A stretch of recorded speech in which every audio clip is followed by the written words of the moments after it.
Hola amigos y bienvenidos al programa de hoy de Apologética con Marta. En el programa anterior de esta serie estudiamos sobre Charles T. Russell, quien fue el fundador y el líder de la organización o Sociedad de los Testigos de Jehová. Estudiamos sobre la preparación teológica de Russell y sobre sus problemas legales que nos dieron una idea sobre el carácter de Russell y las doctrinas que él estableció en su organización, las cuales fueron una desviación de las enseñanzas de Jesús, de los apóstoles y de la iglesia del primer siglo. Si no pudieron escuchar el último segmento con esta información, visiten mi página en Facebook o mi página en línea apologeticaconmarta.org y en el enlace de programas radiales en archivo encontrarán todos los programas a los que le podrán hacer descarga gratis. Recuerden que los programas del último mes están siempre disponibles para ser escuchados inmediatamente o para ser descargados. Hoy vamos a continuar estudiando el desarrollo de la organización, pero el enfoque será el señor Rutherford, quien fue la segunda persona de más influencia en la organización de los Testigos de Jehová. Luego de que Russell falleció, el liderato cayó en las manos del juez Joseph Franklin Rutherford. Y Rutherford fue un juez del octavo circuito de la Corte Judicial en Boonville, en Missouri. Él tenía mucha presencia y una voz fuerte que cautivaba su audiencia. Él era una persona muy privada y no le gustaba aparecer en público con frecuencia. Rutherford atacó ferozmente las doctrinas de la religión organizada. Él utilizó la radio, las grabaciones en discos que se escuchaban en fonógrafos, que esa era la tecnología de la época, y escribió varios libros con los cuales atacó el cristianismo fuertemente. Él fue bien activo en atacar a la iglesia cristiana hasta el día de su muerte, que fue en enero 8 de 1942. Él murió de cáncer a los 72 años de edad en una mansión gigantesca que parecía un palacio y que está localizada en San Diego. A su mansión la llamó Beth Harim, que en inglés es House of Prince, o en español sería Casa del Príncipe. Luego de la muerte de Russell en el 1916, Rutherford incrementó su poder y su popularidad en la organización entre los Russellitas, a pesar de que en el 1918 él estuvo encerrado por un periodo de tiempo en la Penitenciaría Federal de Atlanta por violación al acta de espionaje. Él fue puesto en libertad en marzo del 1919. Rutherford entonces regresó a la organización de los testigos como un mártir y un héroe. Y ese es el mismo complejo de mártires y de héroes que aún se observa al día de hoy en la organización bajo cualquier excusa. Los miembros de la organización tenían mucho temor en oponerse a la autoridad de Rutherford, ya que creían que era como oponerse al mismo Dios Jehová. De hecho, en el 1929 hubo un conflicto muy grande en la organización. Sucedió que Rutherford denunció el plan de la pirámide de las profecías de Russell como haber sido un intento de encontrar la voluntad de Dios fuera de las escrituras bíblicas. ¿Y qué creen que sucedió? Muchos de los seguidores de la teoría de Russell abandonaron la sociedad. Pero Rutherford era muy vengativo y los amenazó con que sufrirían destrucción si no se arrepentían y si no reconocían la voluntad de Jehová, de acuerdo a cómo era expresada mediante la Sociedad de los Testigos de Jehová. Por otro lado, en uno de los folletos que Rutherford imprimió, él indicó que él era el portavoz de Jehová para esa época y que Dios le había dado sus palabras como una expresión de una orden divina. Personas como Russell y como Rutherford son un ejemplo de personas que toman el cristianismo, lo tuercen y pretenden ser una encarnación de infalibilidad. O sea, que pretenden que nunca se equivocan o cometen errores en lo que enseñan o en sus juicios. Sin embargo, él fue muy ignorante en las cosas de Dios, especialmente en su predicación de otro evangelio que no es el que está en la Biblia. Él, el señor Rutherford y Russell, no se aplicaron a sí mismos los versos en Gálatas 1, versos 8 al 9 que dicen: pero aún si alguno de nosotros o un ángel del cielo les predicara un evangelio distinto del que les hemos predicado, que caiga bajo maldición. Como ya lo hemos dicho, ahora lo repito, si alguien les anda predicando un evangelio distinto del que recibieron, que caiga bajo maldición. Fue también bajo el liderato de Rutherford que la organización asumió el nombre oficial de Testigos de Jehová en el año 1931. Esto fue en parte para diferenciarse del grupo original que había establecido Russell y que se había separado bajo el liderato de Rutherford. Rutherford siempre mostró un desprecio enorme en contra de todas las demás religiones y los líderes cristianos. Sin embargo, en el 1933, cuando había una persecución en contra de los testigos de Jehová, Rutherford retó a todo el cristianismo, y en especial a la Iglesia Católica, a que le dieran una respuesta en contra de la intolerancia religiosa. Y obviamente, él fue ignorado. Él se enredó también en una batalla en contra del Concilio Federal de las Iglesias de Cristo, aquí en los Estados Unidos, y hasta ofreció pagar la mitad de lo que cuesta un debate radial en el tema de persecución. Y nuevamente fue ignorado. En el 1939, él despidió al señor Olin Moyle, quien era el director del equipo legal de la sociedad. El señor Moyle demandó a Rutherford y a otros miembros de la junta de directores por difamación, y él ganó el caso, por lo que le otorgaron $25,000. Rutherford escribió sobre 100 libros y folletos para el año 1941. Sus obras habían sido traducidas en 80 idiomas. Él murió el próximo año, en el 1942, y en ese entonces el señor Nathan Homer Knorr tomó la presidencia hasta que él murió en el 1977. El próximo líder fue Frederick Franz, quien había sido vicepresidente cuando Knorr falleció. Él continuó el mismo patrón de operaciones de todos los presidentes anteriores de la sociedad, aunque con cada nuevo presidente el control de la sociedad se hacía más fuerte. Algo que siempre ha sido prevalente en la literatura de los testigos de Jehová es el hecho de que ignoran los hechos históricos e ignoran literatura que es consistentemente confiable. Y por el otro lado, condenan a todos los oponentes de su religión como si fueran unos enemigos de Dios.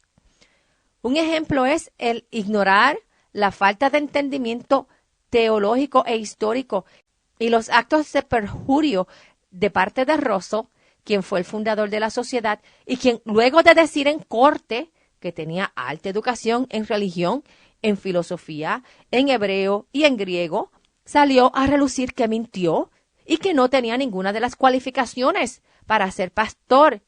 En adición, él llevó a cabo un fraude con la venta de unas semillas de trigo milagrosas que no eran milagrosas y de hecho eran hasta de menor calidad que las semillas que se vendían en el mercado abierto.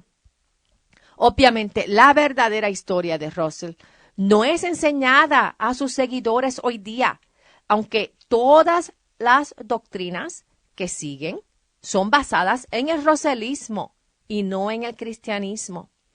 La manera que han adoptado para evitar que sean acusados de enseñar el russellismo es la de no citarlo como una autoridad y tampoco citarlo en la publicación o distribución de sus obras, aunque sus doctrinas sí son las que se enseñan en la organización en el día de hoy. Luego de la muerte de Rutherford, todas las publicaciones de la sociedad son impresas sin darle crédito al autor, o sea, son anónimas. Según la sociedad, esto mantiene la humildad de los contribuyentes y enfoca la atención a la palabra de Dios en vez de a un agente humano que es utilizado para comunicar verdades divinas. Sin embargo, el esconder la identidad de los autores contribuyentes hace imposible que se pueda evaluar las cualificaciones, la experiencia, la educación o la autoridad de esos contribuyentes. ¿Cuántas otras personas como Russell, que sin poseer ninguna cualificaciones teológicas, están hoy diseminando doctrinas completamente opuestas a Jesús y a los apóstoles del primer siglo, que están diseminando esas falsas doctrinas por todo el mundo a personas que no tienen la menor idea de cómo se originó esa organización y cuán lejos se han desviado del cristianismo? Aunque la organización ha cambiado un poco en cuanto a que no son tan antagonistas como lo eran antes referente a la celebración de cumpleaños y en la de las personas obtener alta educación, la organización sí ejerce mucha presión sobre sus miembros, condena la disensión y los criticismos y condena las dudas de sus miembros. A los posibles miembros de la sociedad se les anima a que se comprometan con la sociedad lo más pronto posible y que sean miembros mediante bautizo por inmersión en la congregación local. Los nuevos miembros deben inmediatamente comenzar entrenamiento para trabajo en el campo misionero, invirtiendo tiempo con otros miembros que ya tienen mucha más experiencia en la evangelización. Los miembros se reúnen en congregaciones que no le llaman iglesias. Recuerda que Russell y Rutherford tenían una gran oposición a las iglesias, por lo que a sus edificios de reuniones le llaman Salón del Reino de los Testigos de Jehová. Los Testigos de Jehová tienen un solo día de ceremonia oficial en el año y es la conmemoración a la muerte de Cristo. Esta ceremonia se lleva a cabo en auditorios de gran capacidad y se espera que todos los miembros, sus familiares, sus amistades y los posibles futuros miembros atiendan el evento. Sin embargo, a solo una pequeña cantidad de las personas que atienden el evento se les permite tomar de los elementos del vino y del pan. Según la información que ofrecen los Testigos de Jehová, ellos indican que con la sangre que Jesús derramó, se estableció un nuevo pacto que reemplazó el que Jehová había hecho con el antiguo pueblo de Israel. Los que están incluidos en ese nuevo pacto son los que comen el pan y beben el vino durante la conmemoración. No pueden hacerlo todos los cristianos, sino solos los que han sido llamados de una manera especial por Dios. Estos cristianos reinarán con Cristo en el cielo. La Biblia especifica que solo 144,000 personas tendrán ese honor. Obviamente, estas doctrinas están llenas de muchas contradicciones bíblicas, en donde los versos que toman para justificar esta posición son tomados fuera de contexto, para justificar las ideas de Russell. La organización rechaza otras celebraciones religiosas, nacionales y culturales, incluyendo la Navidad, la Pascua, el día del sábado como el día de descanso y ceremonias dominicales. Esas celebraciones las consideran idólatras y paganas. Los miembros que son descubiertos como participantes de estas celebraciones pueden ser sujetos a ser expulsados de la misma sociedad. A primera vista, los Testigos de Jehová parecen tener un modelo de democracia religiosa en la que toda persona es considerada igual. Pero en realidad, la organización es una autocracia absoluta. O sea, es gobernada por un grupo de personas pequeño. Toda la autoridad, incluyendo la autoridad de estudiar y de comprender la Biblia, radica bajo el poder de ese cuerpo gubernamental. A través de los años, en la revista El Atalaya, la organización ha continuado solidificando su actitud de supremacía sobre la Biblia.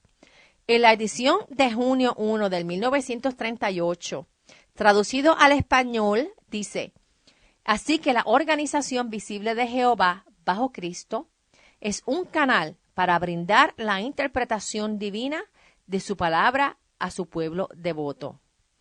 En abril 15 del 1939 dice: reconocemos como la Organización Visible de Jehová en la tierra al Watchtower Bible and Tract Society, que ese es el nombre oficial en inglés de los Testigos de Jehová, y reconocemos a la sociedad como el canal o el instrumento a través del cual Jehová y Cristo Jesús dieron sus instrucciones y las dio a conocer en la época designada a su hogar de fe.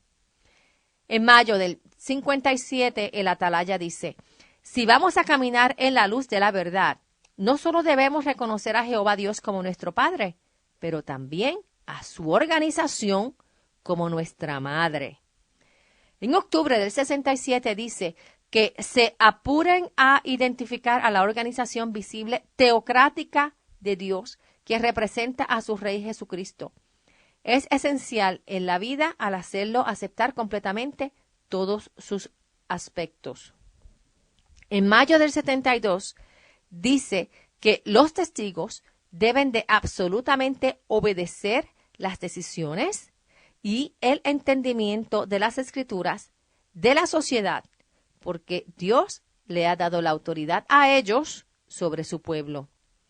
En la edición de enero del 83 dice que eviten el pensar independientemente y preguntarse sobre el consejo que es provisto por la Organización Visible de Dios, y exhorta a que la persona luche en contra del pensamiento independiente. Y en la edición de febrero del 83 dice que para recibir vida eterna en el paraíso terrenal, debemos de identificar esa organización, o sea, los Testigos de Jehová, y servirle a Dios como parte de ella. Como vemos, el roselismo enseña que ellos son los únicos que tienen la revelación de Dios, aunque en realidad es opuesta a los documentos bíblicos de la antigüedad. Enseñan que ellos son los únicos y no la persona individual que independientemente puede leer y entender la Biblia, que ellos son la boca de Dios y que sus revelaciones vienen de Dios y que la vida eterna se basa solamente en lo que enseña su organización. A las personas que no están en acuerdo con las doctrinas de los Testigos de Jehová, se les castiga rápidamente y son excluidas de la membresía y de confraternización. Se les es prohibido el presentar alguna oposición a las enseñanzas de la sociedad. A los miembros de la sociedad no se les permite leer información que no sea producida por la sociedad. Esto se debe a que ellos consideran que toda persona que no sea testigo de Jehová es apóstata. A las personas que son unos posibles prospectos, miembros de Testigos de Jehová, les exhortan a que se pregunten qué creen y a que busquen la voluntad de Dios por sí mismo. Sin embargo, esta es una exhortación a que ellos duden de sus creencias que no son de la religión de los Testigos de Jehová, y una vez que son parte de la organización, no se les permite más estudio bíblico independiente para interpretar lo que leen en la Biblia por sí mismos o a enseñar directamente de la Biblia. Ellos deben de enseñar de publicaciones producidas y aprobadas por la Sociedad de los Testigos de Jehová. Los miembros de los Testigos de Jehová se han memorizado las enseñanzas doctrinales de la sociedad y las defienden fuertemente. No importa si su defensa de la doctrina es irracional, no importa si no es bíblica y no importa si es completamente errónea en la historia. En las próximas semanas estudiaremos varias de las doctrinas de la organización y las compararemos con las doctrinas ortodoxas del cristianismo, según enseñadas por Jesús, por los apóstoles y por la iglesia del primer siglo. Y si desean obtener más recursos de este tema, visiten la página en línea apologeticaconmarta.org y en el enlace de Testigos de Jehová van a encontrar recursos que los ayudarán a ministrarle a personas que los rodean, que han caído en la oscuridad espiritual que enseña la organización de los Testigos de Jehová. Y si tienen alguna pregunta o comentario, me pueden llamar al 404-483-4132. Es 404-483-4132. Que Dios los bendiga y hasta el próximo programa. Chao.